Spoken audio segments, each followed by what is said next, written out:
ಮಿ ಮು ಮೆ ಮೋ ಟ ಟಿ ಟು ಟೆ ಎನ್ನುವಂತಹ ಹೆಸರಿನಿಂದ ಆರಂಭವಾಗುವ ಎಲ್ಲಾ ಹೆಸರಿನವರಿಗೂ ಕೂಡ ಸಿಂಹರಾಶಿ ಅನ್ವಯಿಸುತ್ತದೆ. ಇವರ ಒಂದು ಸ್ವಭಾವ ಯಾವ ರೀತಿಯಾಗಿರ್ತದೆ ಸಿಂಹರಾಶಿ ಅಂದ್ರೆ, ವನರಾಜನಾಗಿರ್ತಕ್ಕಂತಹ ಸಿಂಹ ಯಾರ ಭಯವೂ ಇಲ್ಲದೆ ಸ್ವೇಚ್ಛೆಯಿಂದ ಯಾವ ರೀತಿಯಾಗಿರ್ಬೇಕು ಅಂತ ಬಯಸ್ತದೋ ಅಂತಹ ಸ್ವಭಾವ ಈ ಒಂದು ಸಿಂಹರಾಶಿಯವರಿಗೆ ಯಾವಾಗಲೂ ಇರ್ತಕ್ಕಂತಹದ್ದು. ಇವರಿಗೆ ಈ ವರ್ಷ ಬಹಳಷ್ಟು ಚೆನ್ನಾಗಿರ್ತಕ್ಕಂತಹ ದಿನಗಳು ಈ ವರ್ಷ ಅವರಿಗೆ ಬರ್ತಾ ಇದ್ದಾವೆ. ಈ ಸಿಂಹ ಸ್ವಭಾವದ ಸಿಂಹರಾಶಿಯವರು ಸಿಂಹದಂತೆ ಓಡಾಡ್ತಕ್ಕಂತಹ ದಿನಗಳು ಈ ವರ್ಷ ಅವರಿಗೆ ಬಂದಿದೆ ಅಂತ ಹೇಳಬಹುದು. ಯಾಕೆಂದ್ರೆ ಇವರಿಗೆ ಅನೇಕ ರೀತಿಯಾಗಿರ್ತಕ್ಕಂತಹ ಅರ್ಥಸಿದ್ಧಿ, ಕಾರ್ಯಸಿದ್ಧಿ ಮಾಡ್ತಕ್ಕಂತಹ ಎಲ್ಲ ಕೆಲಸಗಳಲ್ಲಿಯೂ ಕೂಡ ಕಾರ್ಯಸಿದ್ಧಿ ಉಂಟಾಗ್ತದೆ. ಮತ್ತೆ ತಾವು ಅನೇಕ ರೀತಿಯಾಗಿರ್ತಕ್ಕಂಥ ಆರ್ಥಿಕ ಸಿದ್ಧತೆಯೂ ಕೂಡ ಉಂಟಾಗ್ತದೆ.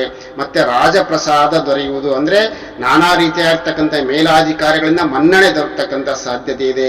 ಮತ್ತು ಇವರಿಗೆ ಪುತ್ರ ಸಂತಾನ ಯೋಗ, ಅನೇಕ ಜನಗಳಿಗೆ ಪುತ್ರ ಸಂತಾನ ಯೋಗ ಪ್ರಾಪ್ತಿಯಾಗ್ತಕ್ಕಂತಹ ಸಾಧ್ಯತೆ ಇದೆ. ಮತ್ತೆ ಆರ್ಥಿಕ ಪರಿಸ್ಥಿತಿಯಲ್ಲಿ ಗಣನೀಯವಾಗಿ ಸುಧಾರಣೆಯನ್ನ ಇವರು ಈ ವರ್ಷ ಕಾಣ್ತಾರೆ. ಯಾರು?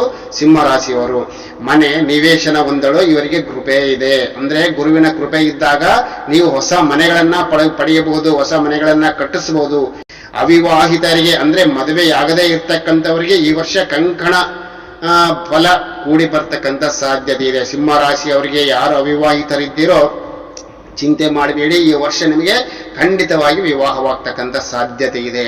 ಯುಗಾದಿಗೆ ದಿನದಂದೇ ಅಷ್ಟಮ ಭಾವಕ್ಕೆ ಸರಿಯುವ ಯಾವ ಶನಿರಾಜನು ಅಂದ್ರೆ ಯುಗಾದಿ ದಿನದಂದಲೇ 8ನೇ ಮನೆಗೆ ಪ್ರವೇಶ ಮಾಡಿಬಿಡ್ತಾನೆ. ಯಾರು?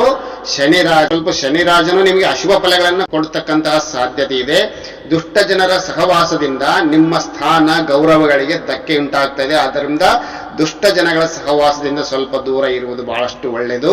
ಪ್ರಯತ್ನ ಪೂರ್ವಕವಾಗಿ ಮಾಡಿದ ಕೆಲಸಗಳಲ್ಲಿ ಕೆಲವೊಂದು ಸಾಲ ನಿಮಗೆ ಭಂಗ ಉಂಟಾಗ್ತಕ್ಕಂತಹ ಸಾಧ್ಯತೆ ಇದೆ.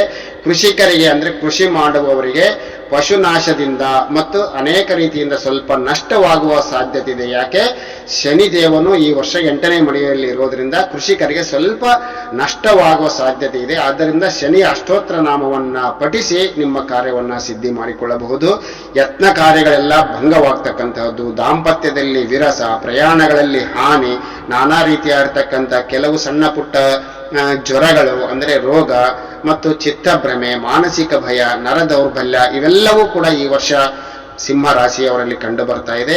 ಶನಿದೇವನಿಗೆ ಅರ್ಚನೆಯನ್ನ ಮಾಡುವುದರಿಂದ ಈ ಎಲ್ಲಾ ಒಂದು ಅಶುಭ ಫಲಗಳಿಂದ ನೀವು ಮುಕ್ತಿಯನ್ನ ಹೊಂದಬಹುದು.